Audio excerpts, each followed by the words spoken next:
Oh, now. My horrible car accident.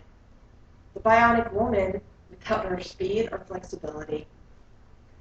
So one day, I was driving down the street, it was my first day off, and boom, crash. Then it all went silent. I was told I was hit head on the driver's side. A car drove up the driver's side of my car and flipped. An off-duty firefighter driving home saw the accident. He came over, restarted my heart at the scene.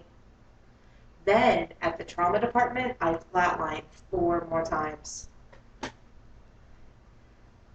The doctors and nurses gave my parents less than a 1% chance of me even making it because of the numerous internal and external injuries I had. I was in a coma for 3 weeks, and then pretty much a pharmaceutical coma for about the first 3 months. It affected my family very much so. I tore open my diaphragm, so my left lung was punctured. They had to take 2/3 of my large intestine out. My gallbladder was taken out during my 17th surgery while I was in the hospital for the 6 months, and they had to take out my spleen.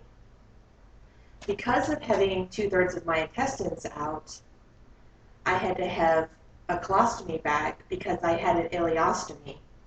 The problem with that was I had also broke my neck between the second and third vertebrae, so they had to put a halo on me where it looks like it's screwed into your head, and it has a vest that comes down, and right where the colostomy bag was, the tubing kept coming out, so wound care was in my room every day,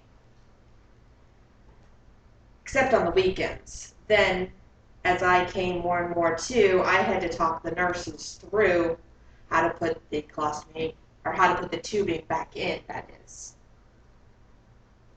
As I said, I had a total of 17 surgeries while I was in, and I went through a lot of different emotions.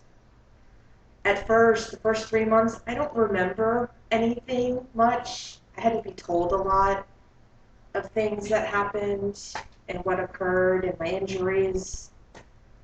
But at the time, my children, my son was 5, my daughter turned 3 while I was in the hospital. It definitely affected my family a lot.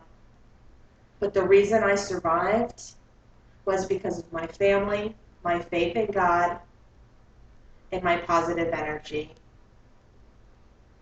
And so there was a lot of treatment that happened. And the emotional side now, a lot of things I can't do with my children. Like I can't go to an event for them at school if it requires excessive standing. I can't have a job that causes me to stay on my feet because I cannot stand for long periods of time. I have to have pretty much a sedentary position. One of the reasons why I'm going back to school. But back to the things about my family. I would love to be able to teach my kids how to play volleyball, my daughter softball, my son baseball, because I came from a very sports-oriented family. So not being able to do those type of things really hurts. I've always been a big girl, but it used to be full of muscle because I was very active. Now, just getting out of bed and walking around the house sometimes can be an obstacle some days. I do have my trusty dusty cane because my left femur was shattered, so I have a steel rod in this leg. My right ankle was fused, and that happened about 8 months after I got out of the rehab hospital so that I could walk better because I was hyperextending my knee. I have a skin graft that they had to take a piece of skin from my thigh to cover up because muscle and tissue were torn out of it. All in all, the accident actually was a very positive thing for me and my family. I mean, there are a lot of physical things that I can't do, and my kids, being as loving as they are, make up for it. They help out around the house and stuff. And as I said, all in all, I wouldn't wish what happened to me on anyone, but I took the positive things and ran from it.